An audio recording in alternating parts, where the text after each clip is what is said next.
créer des statistiques, par exemple, dire que selon telle étude, selon telle référence, eh bien, ce produit marche, ce médicament marche, ce vaccin fonctionne. L'apport de preuve, ça peut être autre chose. Ça peut être le fait, par exemple, de tester le produit directement devant, alors si c'est le cas des influenceurs, devant leurs abonnés. Tester le produit, faire notamment des publications de type avant, après. Ça fonctionne très bien également. L'apport de preuve, ça peut également être traduit par, encore une fois, le nombre de followers, le nombre d'abonnés en fait au compte ou les marques qui sponsorisent ce compte. Et enfin, vous avez ce qu'on appelle la vividité du message. La vividité du message, c'est encore une fois un champ théorique qui est pas mal étudié en psychologie sociale. La vividité, en fait, c'est la dimension qui évoque le plus d'images mentales. Alors, sous cette définition un peu barbare, je préfère vous donner un exemple, parce que j'ai toujours du mal à expliquer la vividité. Avec un exemple, ce sera beaucoup plus simple. Lorsque je vous dis, si je vous dis glace à la vanille, tarte au chocolat, si je vous dis parfum de la moutarde ou goût du wasabi.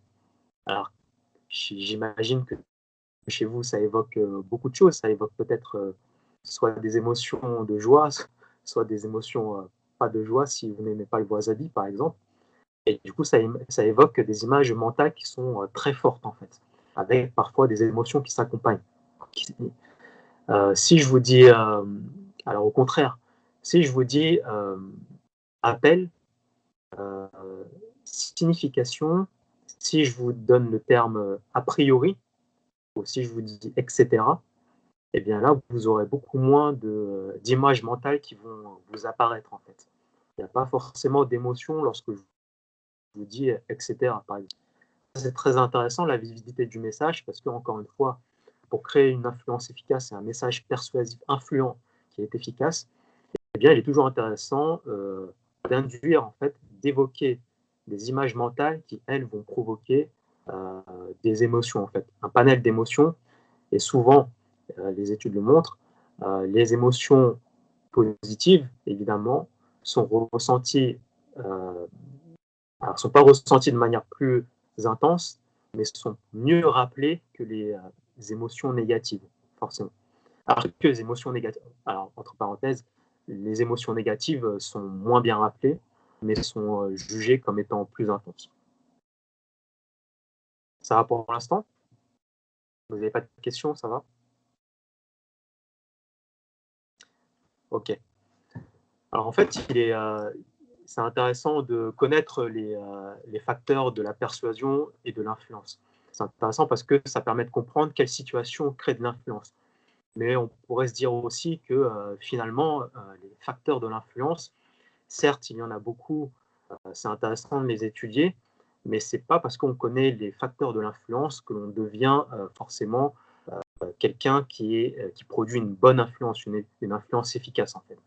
Et puis vous vous en doutez, certains facteurs, quelques-uns, je vous en ai cité seulement quelques-uns, certains facteurs finalement tiennent du bon sens en fait.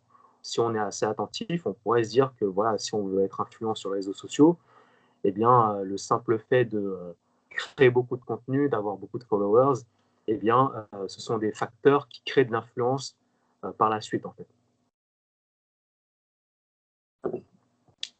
Et du coup, pour aller encore plus loin, parce que finalement, on n'est pas influent juste en connaissant les facteurs de l'influence, eh bien, il faut, d'après moi, compléter la connaissance des facteurs parce qu'on pourrait nommer la capacité d'influence ou même la compétence pardon, d'influencer. Et pour cela, il existe des stratégies à l'efficacité qui sont éprouvées.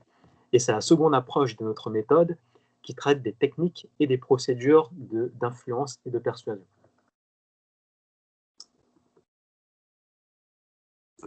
Hein.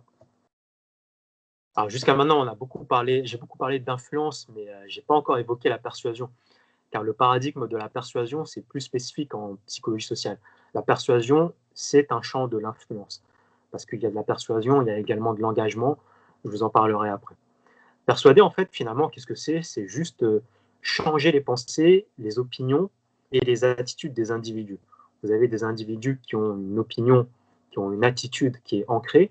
Par exemple, vous avez, alors je reprends l'exemple des votes, mais vous avez peut-être une orientation politique, vous êtes peut-être de gauche, peut-être de droite, peut-être non de gauche, non de droite. Et puis, tout ce qui est lié à la persuasion consistera à changer votre opinion politique par rapport à cet exemple, votre opinion politique et vos positions en fait. Un schéma qui représente bien ce paradigme de la persuasion, c'est le schéma de Lasswell. Donc c'est très simple, hein. C'est une source qui produit un message persuasif qui est dirigé vers une cible. Et puis cette cible va traiter le message persuasif. Alors, je vous donne un exemple à l'écran. Donc ici, la source, il est préférable de consommer bio, en effet, et puis elle va produire différents arguments et différents exemples qui vont être traités par la cible de la persuasion. Et suite à ce traitement, la cible de la persuasion va ou non décider si elle est convaincue par le message persuasif ou si elle n'est pas convaincue. Elle va décider ou non parce que parfois, la cible ne reçoit tout simplement pas le message ou alors ne traite pas le message.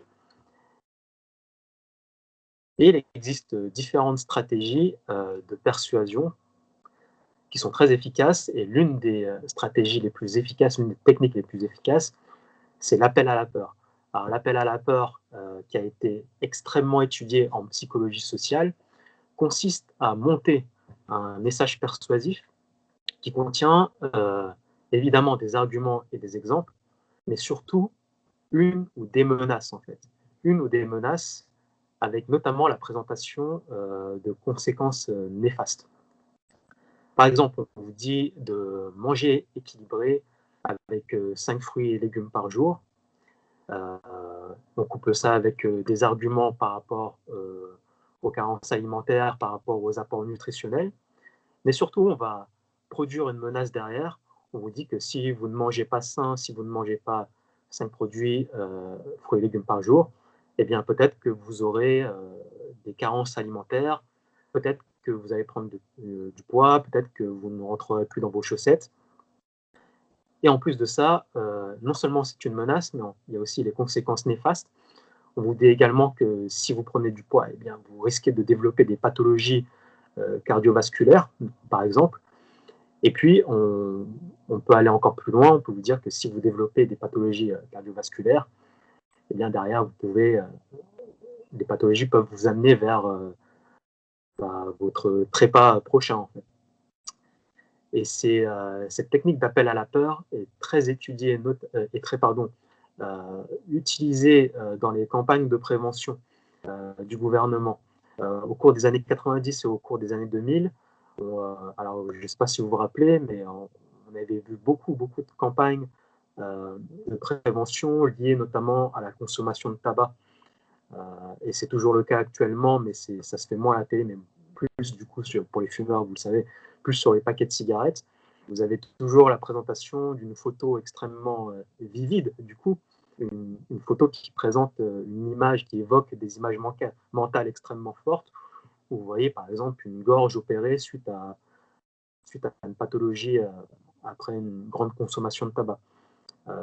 Pour les campagnes de prévention routière, souvent on présente une vidéo où vous voyez quelqu'un qui rentre de soirée avec une voix off qui dit quelque chose du style si vous, alors voilà, c'est ça le message prototypique, hein, si vous n'êtes pas sobre en conduisant, eh bien la menace, il est possible que vous ayez un accident, et suite à cette menace, eh bien suite à cet accident, eh bien on vous présente la personne dans son lit d'hôpital ou pire, avec les conséquences néfastes qu'il y a derrière.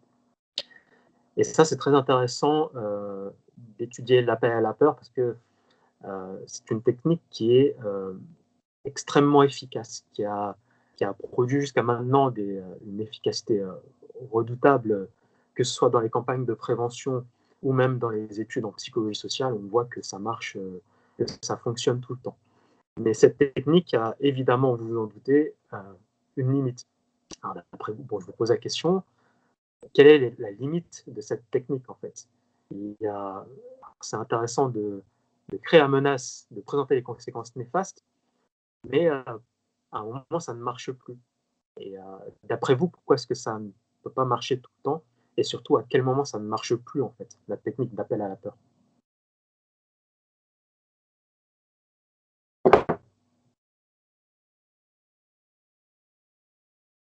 Donc vous avez une idée?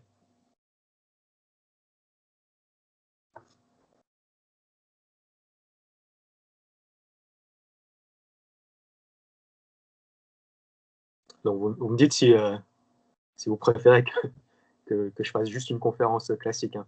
Moi, comme je donne beaucoup cours, donc je fais beaucoup d'interactions, mais si jamais, voilà, si vous n'avez pas d'idée ou si vous avez pas envie de participer et craindre, c'est pas grave. Moi, de toute façon, j'ai beaucoup de contenu derrière et donc je peux continuer.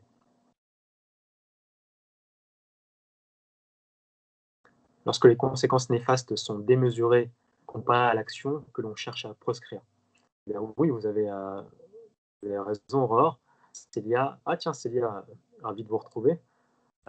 Quand la personne se sent forcée, comme le chantage, alors forcé non, parce que finalement l'appel à la peur, c'est juste un message persuasif en fait, c'est juste une menace et des conséquences néfastes, il n'y a rien d'autre. Et rien si c'est trop violent en termes d'image. Alors, il y a un rapport effectivement entre la violence, alors vous parlez de violence, mais évidemment moi je parle de vividité. Lorsque les personnes sont familiarisées avec cette menace, ouais, c'est pas mal. Alors je vous réponds tout de suite et je lis les autres personnes après. Effectivement, il y a une limite, c'est lorsque la menace est trop forte en fait. Lorsque la menace, on a vu par rapport aux études, que lorsque la menace est trop forte, euh, eh bien les personnes ne, ne traitent plus le message persuasif. Et c'est intéressant. En gros, si vous êtes à l'aise avec les statistiques et les graphiques en statistiques, vous avez une courbe qui monte comme ça, et puis elle atteint un certain plafond. Et à partir de ce plafond, l'efficacité est atteinte, l'efficacité maximale est atteinte, et puis ça descend. Si la menace est trop forte, en fait, ça crée ce qu'on appelle chez les individus une réactance. La réactance, c'est encore un champ de la psychologie de l'influence qui est très étudié. La réactance, c'est toutes les réactions que vous avez suite à un message persuasif, en fait. Ça peut être, un ça peut être une prise de décision qui va pour le message persuasif ou contre le message persuasif, mais ça peut être aussi autre chose. Si vous avez trop peur, on sait que les personnes qui ont trop peur, en fait, ne traitent pas le message persuasif. C'est-à-dire qu'elles fuient, en fait. Elles fuient le message ou alors, autre réaction, elles estiment comme peu crédible ce message parce qu'il est trop violent ou trop anxiogène. Elles peuvent également juger comme étant moins crédible la source du message. La source du message, la personne qui a produit le message. Et du coup, là, elles ne traitent non plus pas efficacement le message persuasif. En tout cas, il n'est plus efficace. Et cette technique d'appel à la peur, eh bien, atteint son plafond. Alors, il y a pas de plafond défini parce que c'est très lié à la situation. Mais effectivement, encore une fois, lorsque la personne a trop peur, eh bien, ça ne marche plus. Mais il y a encore quelque chose, c'est que il suffit pas juste de produire un message persuasif avec une menace et une conséquence néfaste pour créer un appel à la peur. Il faut encore quelque chose, il faut des préconisations en fait. Et oui, parce que si vous ne donnez pas les préconisations, eh bien vous aurez beau dire que la personne va prendre du poids si elle ne fait pas de sport et qu'elle peut développer des pathologies, eh bien bah, elle va juste avoir peur en fait. Ça va créer une influence, mais une influence qui ne va pas être tournée, orientée vers des comportements. Et la préconisation et la présence de préconisation, la présence de recommandations, en fait, va permettre de créer non seulement des moyens qui vont permettre de dépasser cette peur, pardon, mais aussi d'intégrer le message persuasif, les arguments du message persuasif, mais également, et là, vous vous en doutez, également de se diriger vers des comportements, en fait, vers la production de comportements. Parce que jusqu'à maintenant, je vous ai parlé de persuasion. La persuasion, c'est vraiment changer les pensées, changer les opinions, les attitudes des personnes. Mais en plus de la persuasion, vous pouvez aussi créer des changements comportementaux. C'est la suite de la persuasion et c'est notamment lié au paradigme de ce qu'on appelle la soumission librement consentie. La soumission librement consentie se base sur toutes les théories de l'engagement et je vous en parle juste après. Alors, je lis juste vos questions. Donc, est-ce qu'on peut parler également du facteur de la réduction de la dissonance dans ce cas-là? Oui, on pourrait indiquer, Bonté, qu'il y a une forme de dissonance, en fait, lorsqu'on réalise un appel à la peur. Lorsqu'on réalise un appel à la peur, eh bien, vous menacez et vous présentez les conséquences néfastes. Et puis, la personne va peut-être se dire ah, c'est vrai que ces menaces et ces conséquences néfastes, j'aimerais les éviter, en fait. Ces conséquences néfastes, j'aimerais bien les éviter. Et du coup, il y a une forme de dissonance entre ce qu'elle est en train de penser et les comportements qu'elle a adoptés jusqu'à maintenant. La dissonance, pour les personnes qui ne sont pas familières avec la dissonance, c'est une forme de déséquilibre cognitif. C'est en tout cas ressenti ainsi. C'est le fait notamment de ne pas avoir de consistance entre vos comportements et vos attitudes. Par exemple, si je vous demande, alors je suis sûr qu'il y a des fumeurs ici, si je vous dis, est-ce que vous êtes d'accord sur le fait que fumer tue et fumer crée des pathologies? Bon, à moins que vous soyez très peu informé, évidemment, vous allez me dire oui, je suis d'accord avec que le fait de fumer tue. Et puis je vous pose la question juste après, mais dans ce cas-là, pourquoi est-ce que vous fumez alors? Et puis là, je pourrais évoquer, peut-être pas créer la dissonance parce qu'elle existait déjà, mais peut-être évoquer une dissonance qui existait déjà chez vous. Et vous pourriez vous dire, effectivement, je pense quelque chose, mais j'ai des comportements qui sont totalement différents. Et effectivement, l'appel à la peur crée une forme de dissonance, même si on ne parle pas dans les études de psychologie de dissonance dans l'appel à la peur, parce que c'est encore, et vous le savez, un champ théorique extrêmement vaste, où c'est lié effectivement dans le déni. Et le déni, en fait, c'est également une forme de rationalisation de la dissonance. On ne va pas rentrer dans les détails, parce que ce sera le sujet pour notre.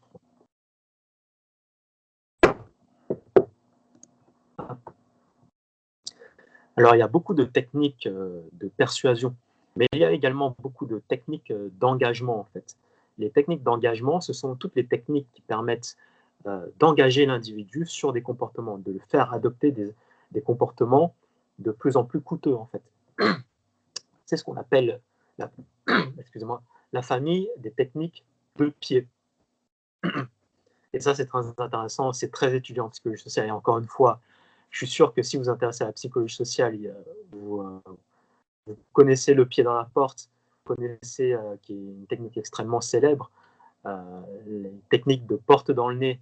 Alors, très rapidement, hein, parce qu'on ne va pas tous les traiter, mais la technique du pied dans la porte, c'est tout simple, hein, c'est créer des compositions de la requête. Au lieu de poser directement la requête finale qui peut être coûteuse, eh bien, vous allez la décomposer en deux requêtes. Une première requête qui est peu coûteuse, qui peut ne rien avoir avec la dernière requête, et puis la requête finale qui, elle, est très coûteuse. Typiquement, dit autrement, c'est vraiment demander la main pour prendre le bras, en fait. La technique du pied dans la porte, alors un exemple rapide, alors il y a tellement d'études sur le sujet que, qu'est-ce que je peux vous dire? Non, je ne vais pas vous donner une étude précise, je vais juste vous donner un exemple très simple, hein. Vous avez pour objectif d'obtenir un prêt d'un ami, vous voulez lui demander 1 euro pour payer votre chewing-gum, votre café. Vous voulez 1 euro. Si vous lui demandez directement 1 euro pour payer un café, peut-être qu'il va refuser. Alors que si vous lui demandez d'abord s'il peut vous donner l'heure, par exemple, eh bien, là, il y a beaucoup plus de chances, et même en moyenne, il y a 60% de chances de probabilité supplémentaire pour qu'il accepte de vous donner 1 euro par la suite, en fait. Donc, vous demandez bonjour, salut, est-ce que tu as l'heure, s'il te plaît? Il va accepter de vous donner l'heure, c'est ce comportement d'acceptation qui crée l'engagement. Et puis, juste après, vous lui faites la requête finale qui est est-ce que tu peux me prêter 1 euro pour aller me payer mon chewing-gum?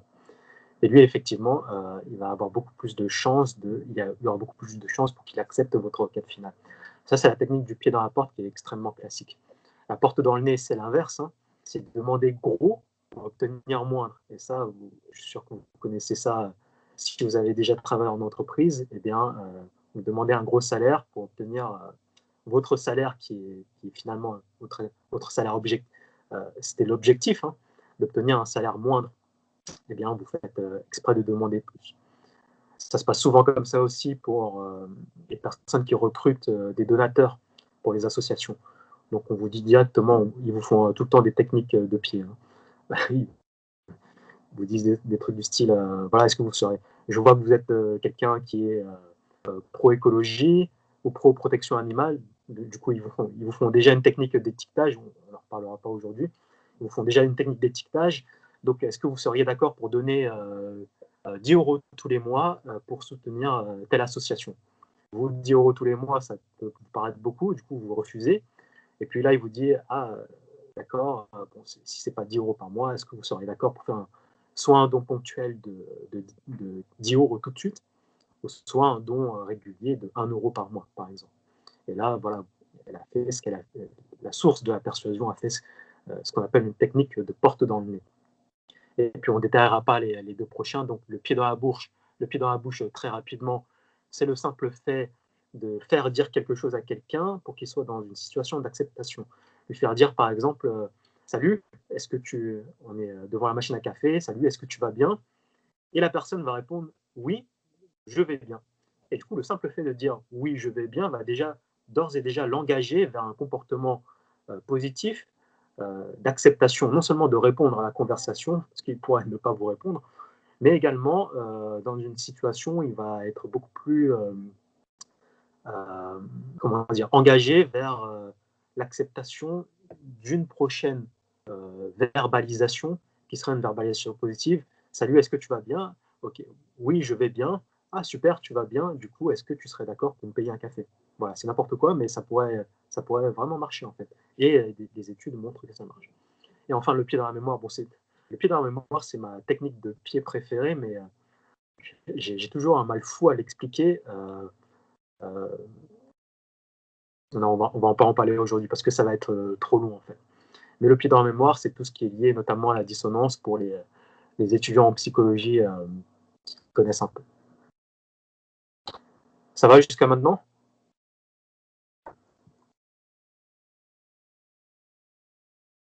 Ok, super. Parfois, je vois des connexions interrompues, du coup, je m'inquiète un peu quand je vois pas intervenir, mais bon, ça a l'air bien. On finit sur une technique d'engagement que moi j'aime beaucoup et que j'ai pas mal étudié il y a une dizaine d'années lorsque j'étais étudiant en master. C'est la technique qu'on appelle du low ball. La technique du low ball, c'est également ce qu'on appelle la technique d'amorçage en français. Et il y a une variante que j'aime bien, c'est la variante dite du retrait d'avantage. En fait. Alors, je vous ai fait une petite histoire pour vous donner l'exemple. Donc, imaginez que nous sommes collègues, peut-être même des amis, et puis je vous propose d'aller au restaurant pour finir une dure journée de travail. Vous n'êtes pas trop chaud, vous vous sentez un peu patraque et vous préférez rentrer chez vous, mais moi, j'ai pas envie de manger mon entrecôte seul, je veux manger avec quelqu'un en fait, je veux avoir de la compagnie. Et du coup, je vous dis que si vous venez avec moi, eh bien, je vous inviterai. Donc, oui, vous acceptez parce qu'il y a une invitation à la clé. Et du coup, là, on part et soyez attentifs à la séquence qui va suivre. Donc, on commence à partir et je vous dis que ce serait bien qu'on prenne votre voiture, comme ça, après, vous pourrez rentrer directement, vu que déjà vous êtes fatigué. Du coup, on prend votre voiture, on commence à faire la route. Moi, je vous demande si vous êtes d'accord pour mettre la radio. Vous dites oui. On met la radio sur une musique que vous n'aimez pas, mais que moi j'aime bien. On arrive au restaurant. Moi, je vous dis que je vais aux toilettes et vous n'avez qu'à prendre votre place, nos places. Chacun fait ce qu'il a à faire et puis on commence. Et puis je reviens, on commande, on commence à manger, on finit de manger. Et puis, qu'est-ce qui se passe d'après vous? Quel est le dénouement d'après vous? Qu'est-ce qui se passe? On finit de manger.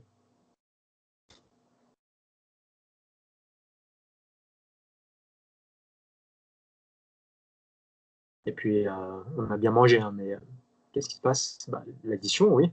L'addition, heureusement, j'ai oublié mon porte-monnaie. Voilà, ça peut être ça, par exemple. Et à partir de là, alors j'ai dit, on arrive à l'addition.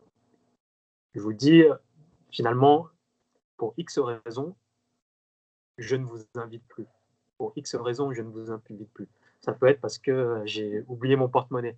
Peut-être parce que j'ai pas assez et que j'ai pas ma carte bancaire sur moi.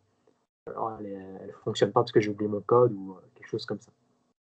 Montez, je ne paye pas pour les personnes, je fais comme si je fais comme si de rien n'était. Oui.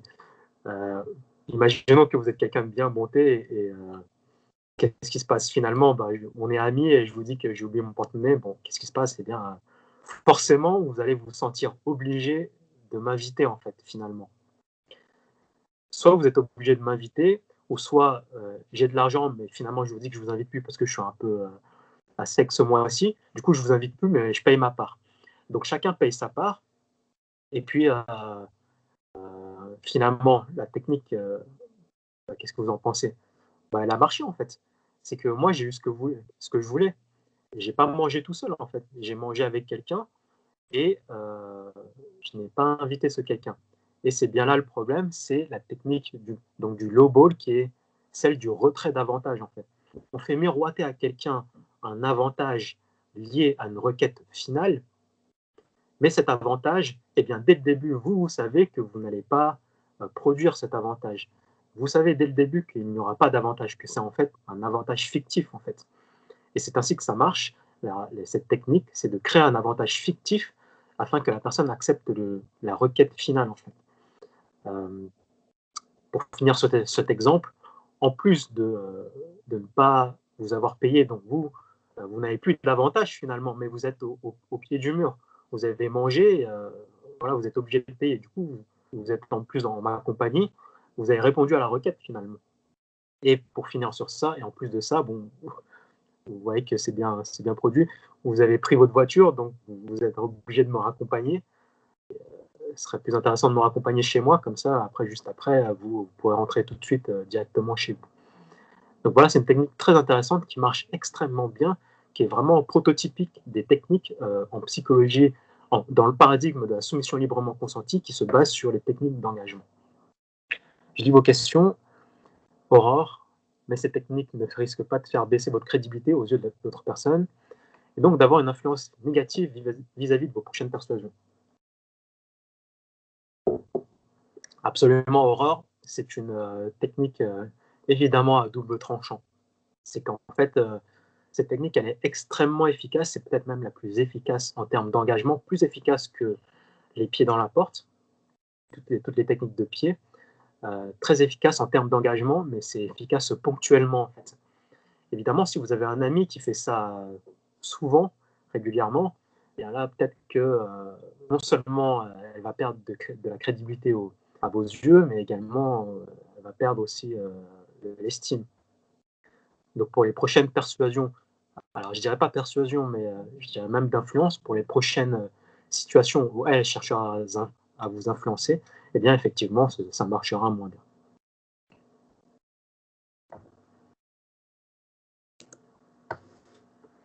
Ça va pour l'instant?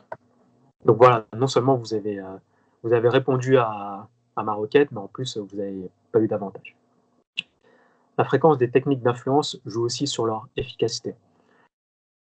Alors je suis pas sûr que je pense que c'est ce que vous voulez dire. Alors je vais retraduire, je vais reformuler, pardon, Célia. Je pense que je vous ai dit d'être attentif à la séquence juste avant. La séquence où on est dans la voiture, où vous prenez votre voiture, où je mets la radio. Je n'en ai pas parlé, mais effectivement, tout ça crée en fait de l'influence, crée de l'engagement en fait. Le fait d'accepter que je mette la radio est déjà une forme d'engagement vers l'acceptation des prochaines requêtes, les prochaines requêtes qui sont de plus en plus coûteuses en fait. Et c'est vraiment un fonctionnement prototypique des techniques d'influence liées à l'engagement, c'est-à-dire d'engager de plus en plus les individus vers des requêtes de plus en plus coûteuses. C'est ce qui se passe notamment dans le milieu sectaire.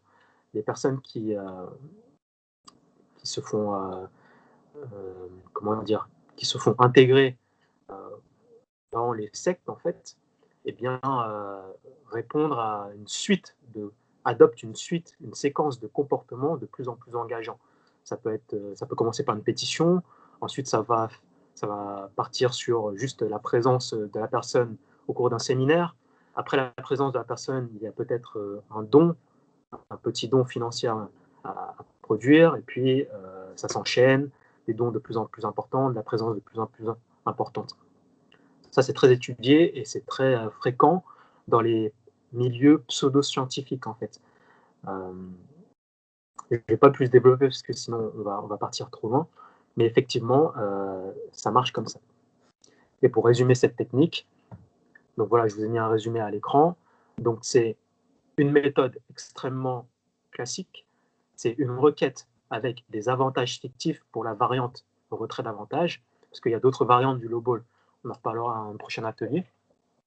Attendre l'acceptation de cette requête. Optionnel, faire adopter des comportements intermédiaires. Les comportements intermédiaires, c'est le fait d'accepter de mettre à la radio, le fait d'accepter de me conduire jusqu'au restaurant. Alors, et là, vous l'avez deviné, en fait, c'est un low ball. Lorsque vous mettez des comportements intermédiaires, eh bien, vous faites tout simplement du pied dans la porte. En fait. Vous faites de multiples pieds dans la porte qui amènent de plus en plus vers des comportements de plus en plus coûteux. Et en plus de ça, vous avez une technique de low ball. Donc, vous avez une double technique en une que je vous ai présentée dans cet exemple. Une fois que la personne a accepté la requête, eh bien, vous annoncez le retrait des avantages fictifs.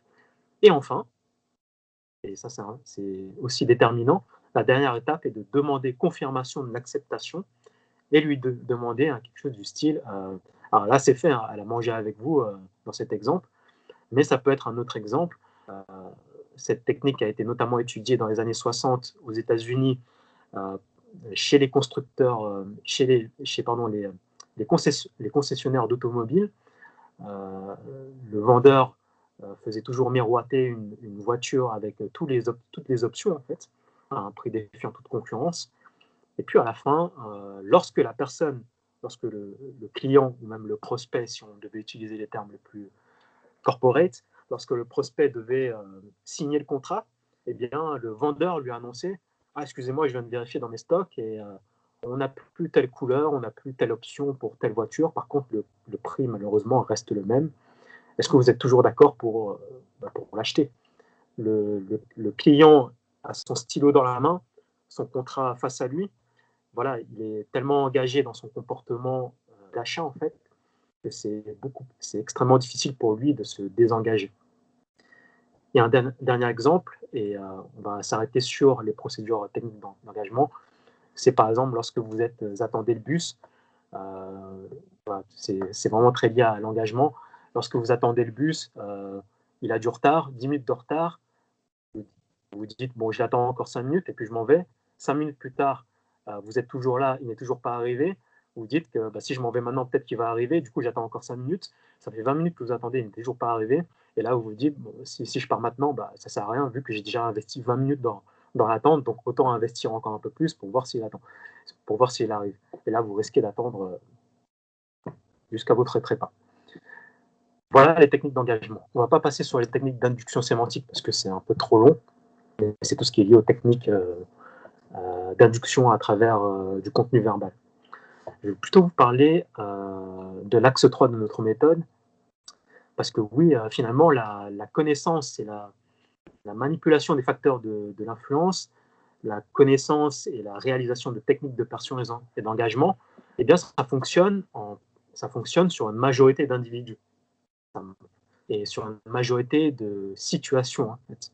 Mais qu'est-ce qui se passe lorsque vous avez des individus qui sont spécifiques, lorsque vous avez des situations spécifiques ou qui font partie de la minorité, tout simplement, sur laquelle ça ne marche pas? Alors, suite à Bonté l'a bien notifié tout à l'heure, si vous êtes quelqu'un qui est strict avec vous-même et avec les autres, par exemple, vous vous retrouvez au restaurant et puis le type en face de vous n'a pas d'argent pour payer, eh bien, il faut être sans pitié et lui dire non, non, je ne paye pas. Donc voilà, là, ça ne marcherait pas. Et du coup, comment est-ce qu'on fait? Eh bien, la connaissance des procédures, c'est bien, mais il faut compléter du coup par une troisième approche, qui est le troisième axe de notre méthode, qui porte sur l'identification et surtout la connaissance de la personnalité de la cible, en fait, des traits de personnalité. Parce que oui, la connaissance et la manipulation des facteurs de l'influence, voilà, ça fonctionne, mais parfois il y a des spécificités qu'on a besoin de connaître afin de choisir la stratégie de persuasion, d'influence ou la procédure d'engagement la plus efficace, en fait. On pourrait se demander, j'ai noté quelques exemples, on pourrait se demander comment est-ce que la personne réagit face à votre technique. Est-ce qu'elle sera, est-ce que c'est une personne qui connaît bien le sujet dont vous parlez, ou c'est une personne qui s'y connaît moins et du coup sera plus sensible à la persuasion ou à la technique d'engagement? On peut encore aller plus loin. Donc vous avez tout ce qui est lié à ce qu'on appelle la motivation à traiter le message. C'est notamment lié au paradigme des modèles du haut de la persuasion. Euh, on en reparlera une autre fois. Donc, lorsque vous présentez un message persuasif à votre cible, eh bien, cette personne, votre cible, a différents types de motivation. Elle peut être motivée par ce qu'on appelle l'exactitude des informations. Ça peut être une personne qui, pour décider, pour forger ses opinions, c'est une personne qui tend vers l'exactitude, qui tend vers l'exactitude des informations par rapport à la réalité qu'elle estime être la réalité qui est partagée par elle et par tous, en fait. Ce sont les personnes, ce sont par exemple des scientifiques, des journalistes, ça peut être des analystes, des informaticiens. Ces personnes, pour les convaincre, en fait, il faut produire, vous vous en doutez, un message persuasif béton. Un message persuasif qui contient des arguments extrêmement bien développés, bien structurés, avec assez d'exemples pour les convaincre, en fait. Ce sont des personnes, en fait, finalement, qui traitent de manière approfondie le message persuasif que vous leur communiquez. Elles ont besoin d'informations, en fait, pour décider, en fait. D'autres personnes sont beaucoup plus motivées, non pas par l'exactitude, mais par la défense, en fait. La défense de quoi? La défense de leurs valeurs, la défense de leur personnalité, la défense de leur groupe d'appartenance. Je vous donne un exemple, vous allez comprendre très vite. Ce sont les personnes qui sont dans une forme d'idéologie, les personnes qui défendent une cause. Ce sont les manifestants, ce sont certaines personnes qui défendent une politique gouvernementale très ferme, très stricte. Ce sont finalement des personnes qui ne sont pas intéressées par vos arguments, en fait. Ils ne sont pas intéressés par vos arguments. Ils sont intéressés par la défense de leur position. Et ces personnes sont extrêmement difficiles à convaincre, à persuader. Et alors là, on est dans la persuasion, on n'est pas dans l'engagement. Ils sont difficiles à persuader parce qu'elles ne traitent pas bien votre message persuasif. Elles préfèrent, elles s'intéressent plutôt à ce qu'on appelle des indices périphériques par rapport à votre message, c'est-à-dire pas au contenu du message, mais à la forme du message. Elle s'intéresse notamment à la crédibilité de la source. Qui est-ce qu'elle a en face d'elle? Elle s'intéresse à l'intonation de la voix, au sexe de la source. Elle s'intéresse au médium de communication du message persuasif. Si c'est quelqu'un qui est beaucoup sur les réseaux sociaux, eh bien, elle sera forcément beaucoup plus sensible aux messages, aux publications sur les réseaux sociaux que, par rapport aux messages à la télé, par exemple, aux messages dans les journaux télévisés. Donc voilà, les personnes qui sont motivées par la défense sont beaucoup plus difficiles à convaincre. Et il faut adapter sa technique de persuasion en jouant moins sur les arguments, mais beaucoup plus sur la forme, en fait. Et c'est également le terme le cas des personnes qui sont motivées à l'impression, en fait. Les personnes qui sont motivées à l'impression, ce sont les personnes qui veulent traiter votre message, veulent bien traiter votre message persuasif, veulent bien l'entendre seulement si c'est un beau message persuasif, seulement si derrière ça crée des bonnes conséquences pour elles ou pour leur groupe d'appartenance. Ce sont des personnes, ce sont par exemple des influenceurs, ce sont des humoristes, ça peut être évidemment certains politiciens, Ça peut être des personnes qui ont un intérêt finalement à prendre des décisions et à accepter de se faire, d'être convaincus en fait, accepter des comportements seulement si derrière ça leur apporte des conséquences positives sur leur image d'elles-mêmes en fait. Donc voilà, si elles acceptent par exemple de dire que effectivement la politique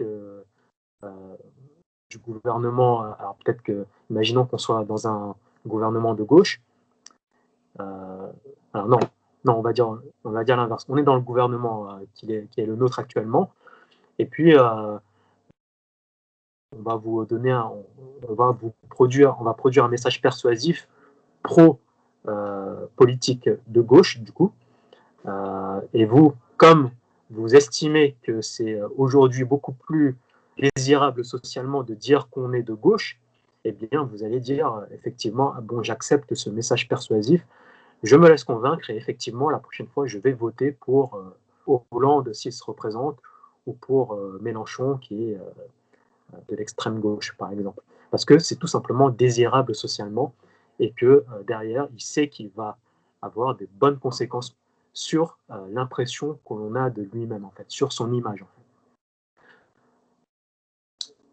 Alors Aurore, est-ce que pour une même personne la motivation peut différer suivant le sujet traité? Par exemple, être motivé par l'exactitude sur un sujet et par la défense sur un autre. Oui, évidemment, Aurore, il y a des personnes qui sont motivées selon le thème, hein, évidemment. Alors, tout est. Parfois, il y a des personnes qui sont de manière générale motivées par la défense. Ce sont des personnes qui vraiment sont toujours dans la revendication, qui sont toujours qui se disent toujours indignées par les choses, qui sont toujours. Elles râlent tout le temps, en fait. Donc voilà, ça peut être chronique, et du coup, le fait de savoir que c'est une attitude chronique, en fait, une motivation chronique, eh bien, ça vous permet d'adapter votre stratégie de persuasion ou d'influence. Mais évidemment, selon certains sujets, ça peut changer aussi. Ça va?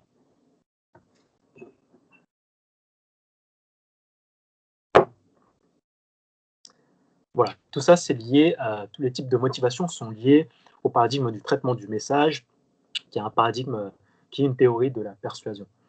Mais c'est, alors tout ça, je vous dis que finalement, ces mécanismes cognitifs liés au traitement du message, ce sont des mécanismes qui sont catégorisés. C'est-à-dire que on sait que dans chez les humains, chez les individus, dans la population mondiale, eh bien, vous avez ces trois types de motivation.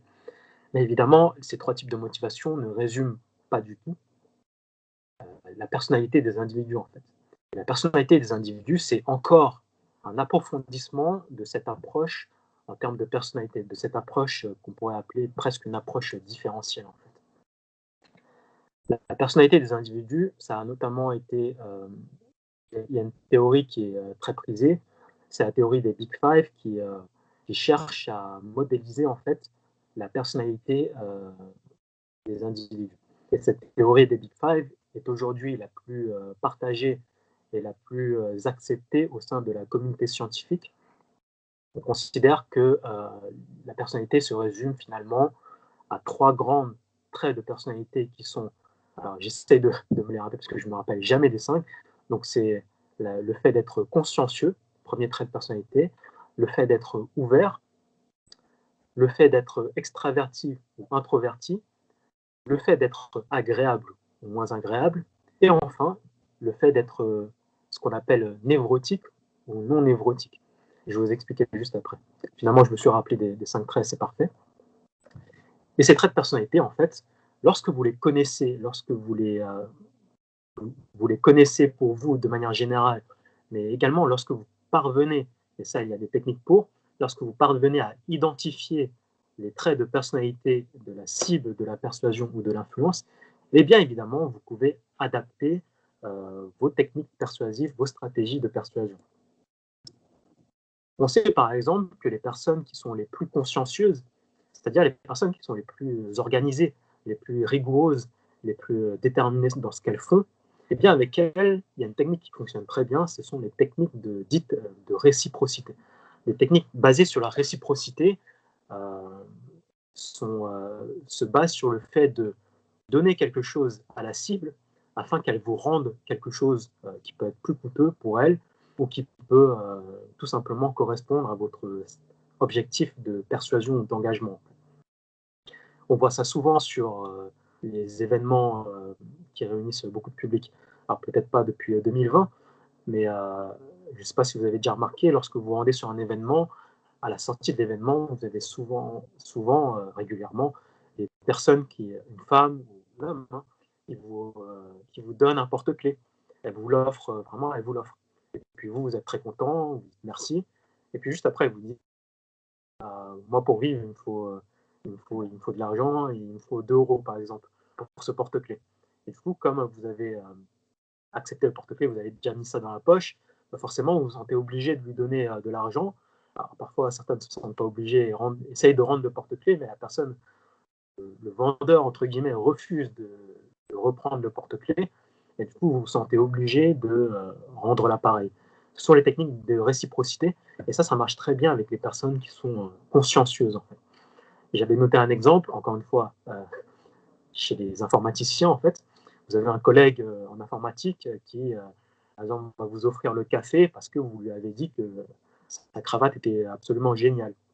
Et c'est évidemment pas pour rien que je prends cet exemple, vous en doutez, parce que je peux supposer que les informaticiens, pour être bons dans ce qu'ils font, eh bien, ils ont besoin d'être très organisés, d'être très rigoureux pour produire un code de qualité.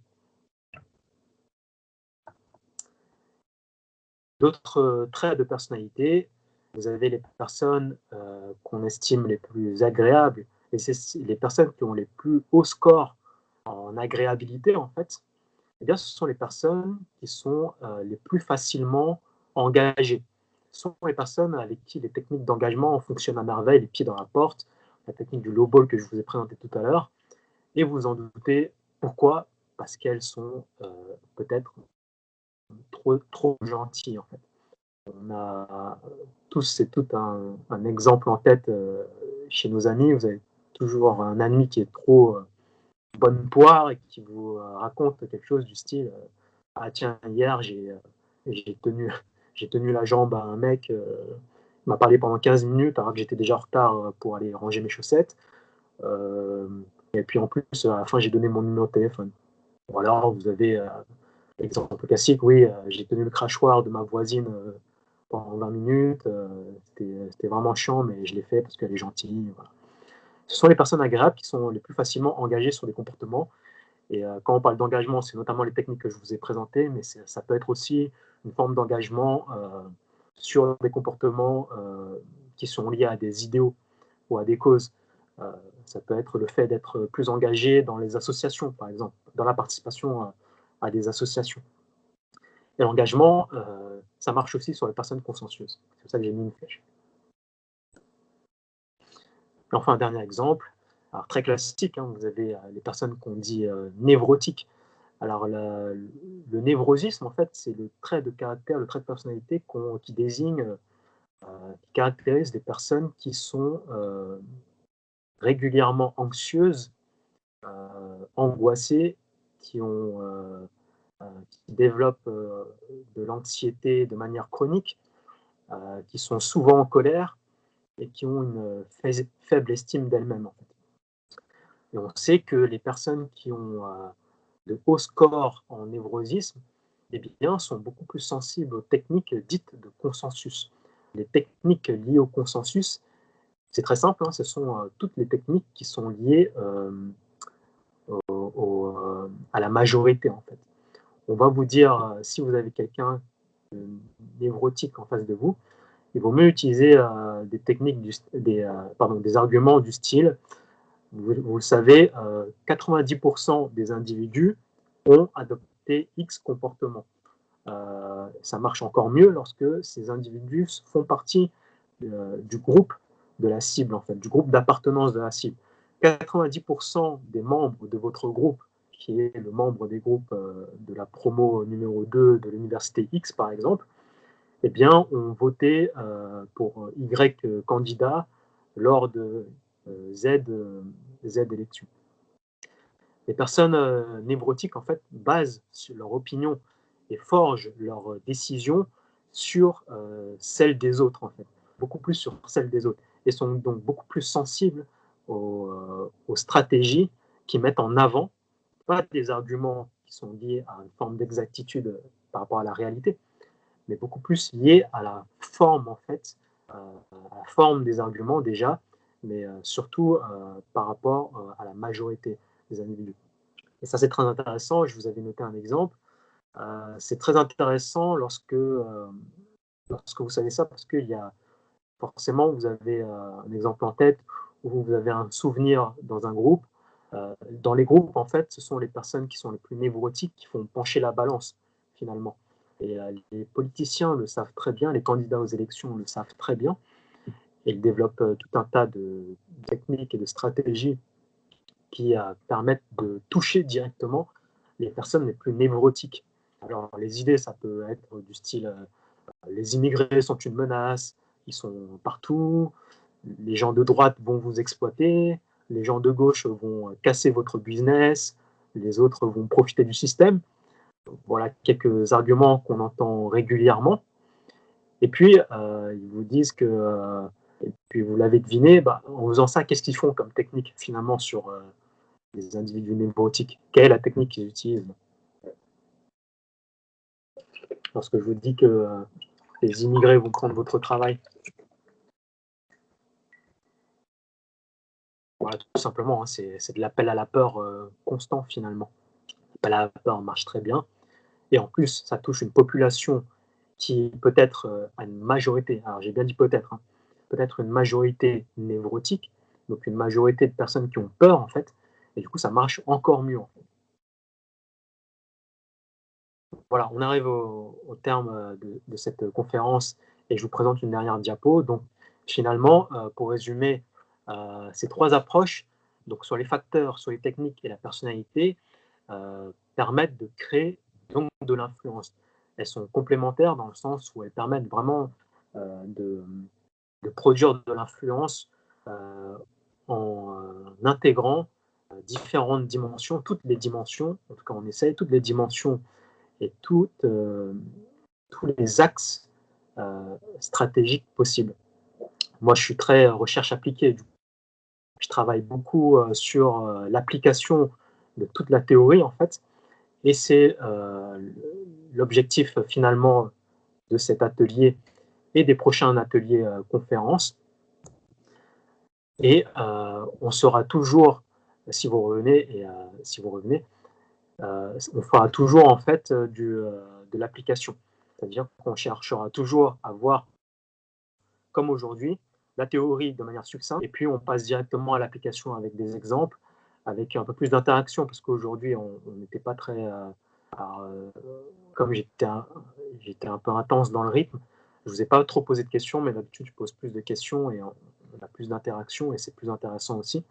Donc pour les prochains ateliers conférences qui vont cette fois durer 2 heures, eh bien, on va prendre vraiment le temps de développer chaque stratégie de manière précise.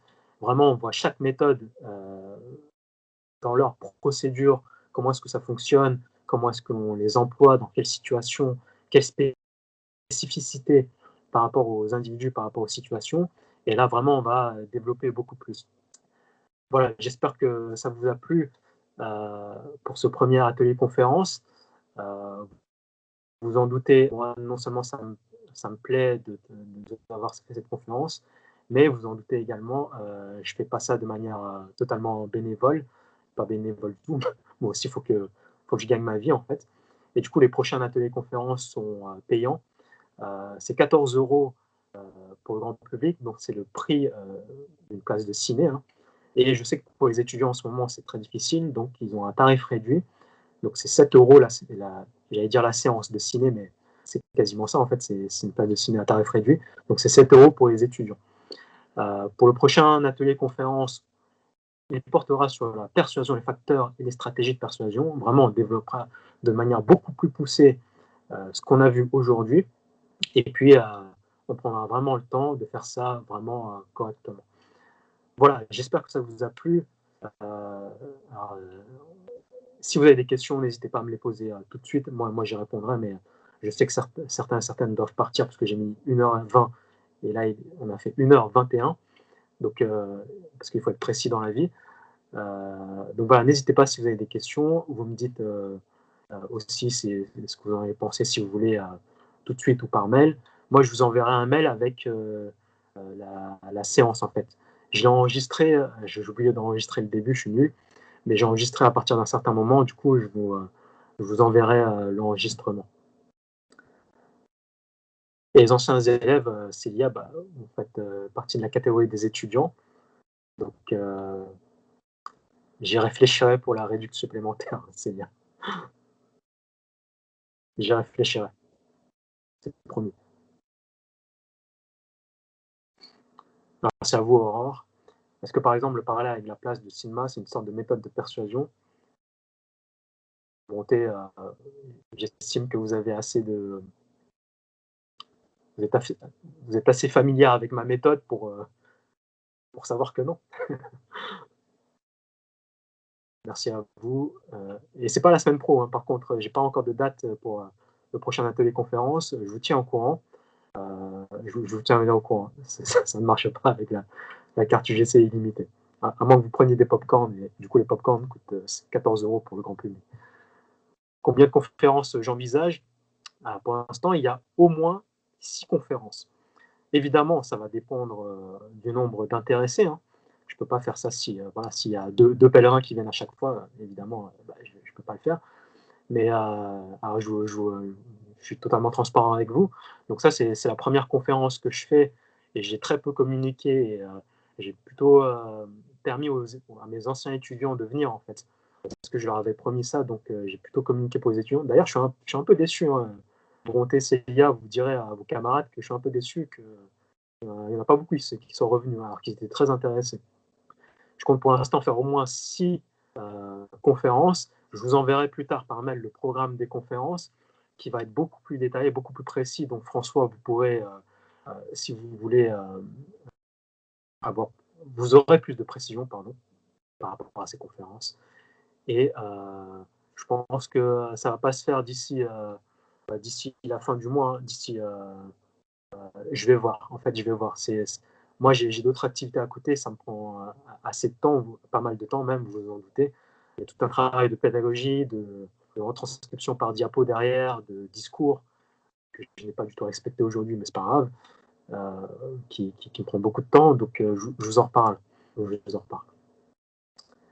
Et je vais essayer de faire en sorte que ça se déroule le week-end. Ouais. Comme ça, les personnes qui travaillent en semaine pourront y assister le week-end. Ils en ont eu marre des cours, mais je transmettrai en tout cas. Oui, vous leur direz que... Non, vous leur direz rien. Vous leur direz que c'était bien. Non, vous leur donnerez votre avis honnête, Célia. Ok. Eh bien, si vous n'avez pas de questions, je vous retiens un peu plus longtemps. Merci beaucoup d'avoir assisté à cette première conférence. J'espère que ça vous a plu. Et puis, on se retrouve, j'espère, pour une prochaine conférence, pour un prochain atelier conférence. Je leur dirais que c'était top, que vous étiez un peu déçus de ne pas en voir autant, ce qu'ils se disaient. Ok, vous leur direz que j'ai pas encore entré, enfin si j'ai donné les notes au dernier partiel, mais du coup pour leur prochain partiel, je dirais aux profs de leur mettre -1.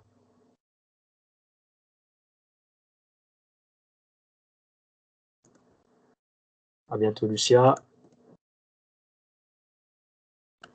Merci Manon. Merci Bonté. 7 € sont rentabilisés. Cool. Au revoir, au revoir.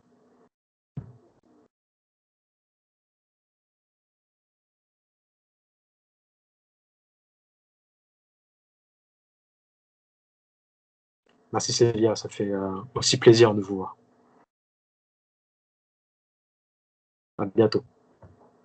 Allez, je vous laisse. Allez, à bientôt, bonne journée, bon week-end.